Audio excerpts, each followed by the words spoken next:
What happens when two superpowers disagree on a global issue? The answer to this question is not simple, and the world is currently witnessing the unfolding of such a scenario. In early 2023, Chinese leader Xi Jinping and Belarusian President Alexander Lukashenko met in Beijing, pledging to deepen defense and security ties. This meeting highlighted the alignment between Minsk and Beijing in opposing what they view as a Western-led global order.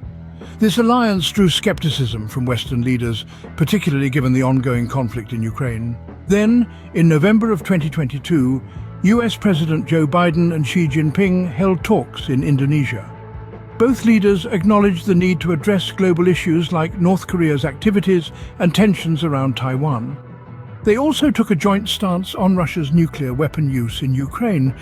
However, despite this diplomatic engagement, underlying conflicts persisted due to differing national interests. Fast forward to June 2023, Secretary of State Antony Blinken met with Xi Jinping in Beijing.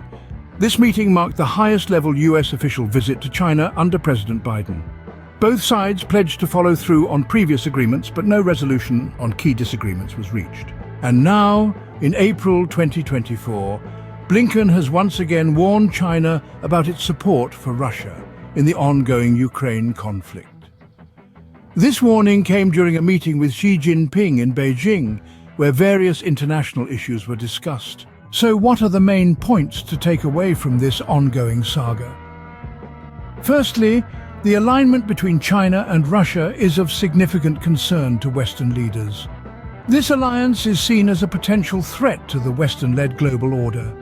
Secondly, despite diplomatic engagements and talks, fundamental disagreements between the US and China persist. These disagreements stem from differing national interests and have the potential to escalate into major conflicts. Thirdly, the US is actively warning China against supporting Russia's actions in Ukraine.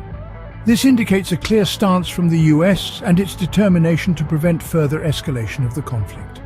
In conclusion, the world is witnessing an intricate dance of diplomacy and power plays as two superpowers navigate their differences on the global stage. As this situation continues to unfold, the question remains: what happens when two superpowers disagree on a global issue?